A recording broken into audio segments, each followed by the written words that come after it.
एक गांव जिसका नाम चांदगढ़ है, वहां एक बरगद का पुराना दरख्त है जो गांव के मरकज में खड़ा है। दिन के वक्त ये दरख्त बेज़रर और आम सा लगता है, लेकिन सूरज डूबते ही ये पुरस्रार और खौफनाक हो जाता है। बुजुर्गों का कहना है कि ये दरख्त इस औरत की रूह का घर है जो कई साल पहले अपने साथ होने वाले जुल्म की वजह से मौत के घाट उतरी थी। कहा जाता है कि बरसों पहले एक गरीब लड़की ज़ारा पर गांव के रईस का बेटा आशिक हो गया था। ज़ारा ने रईस के बेटे की पेशरफ्त को मुस्तरद कर दिया, क्योंकि वो एक शरीफ खानदान की थी और उसकी इज्जत सब कुछ थी। रईस के बेटे ने बदला लेने के लिए ज़ारा पर झूठा इल्जाम लगा दिया और गांव के लोगों को उकसाया कि वो उसे सजा दे। ज़ारा को गांव के इस बरगद के दरख्त से बांध दिया गया और उसके बाद वो गायब हो गई। कुछ कहते हैं कि वो भूख से मर गई, कुछ का कहना है कि उसने खुदकुशी कर ली। ज़ारा की मौत के बाद बरगद के दरख्त के करीब अजीबोगरीब वाक़यात होने लगे। रात के वक्त वहां से सरगोशियां सुनाई देती हैं, जैसे कोई किसी को मदद के लिए पुकार रहा हो। जो लोग दरख्त के करीब जाते हैं, उन्हें अपने पीछे किसी के चलने की आवाजें महसूस होती हैं, लेकिन मुड़ने पर कोई नजर नहीं आता। एक नौजवान है जो गांव के इस डर से परेशान हो जाता है कि लोग बेवजह खौफ का शिकार हैं। वो फैसला करता है कि इस दरख्त के पीछे छुपे राज को जानकर इस खौफ को खत्म करेगा। एक रात अहमद अपने दोस्तों के मना करने के बावजूद अकेला बरगद के दरख्त के करीब जाता है। वहां पहुंचकर इसे ज़ारा की धुंधली परछाई नजर आती है जो रो रही होती है। वो इससे बात करने की कोशिश करता है और ज़ारा की रूह बताती है कि वो इंसाफ के लिए कैद है। ज़ारा की रूह बताती है कि रईस के बेटे ने इस पर जुल्म किया था और फिर झूठ बोलकर इसे गांव वालों के हाथों मरवाया।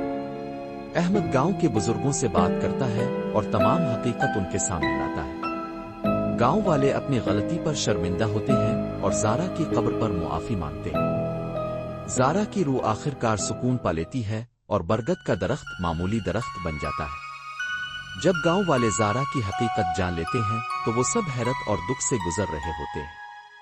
बुजुर्ग गांव वालों को जमा करते हैं और फैसला करते हैं कि ज़ारा की आखिरी रसूमात पूरे इज्जत और एहतराम के साथ अदा की जाए ताकि इसकी रूह सुकून पा सके।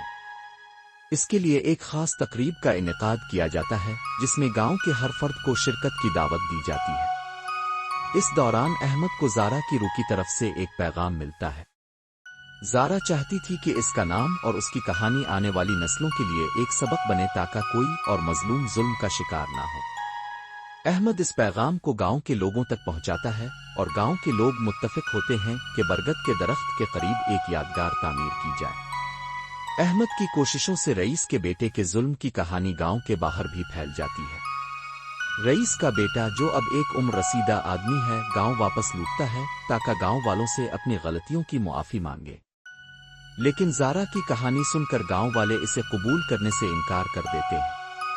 वो इसे कहते हैं कि मुआफी ज़ारा की रूह ने दी, लेकिन इसके जुल्म का हिसाब इसे कुदरत से लेना होगा। रईस का बेटा शर्मिंदगी और गुनाह के बोझ तले दबकर गांव से हमेशा के लिए निकल जाता है। ज़ारा की यादगार के इफ्तिताह के बाद गांव में एक नया माहौल जन्म लेता है। बरगद के दरख्त, जो कभी खौफ की अलामत था, अब ज़ारा के इंसाफ और बहादुरी की अलामत बन जाता है।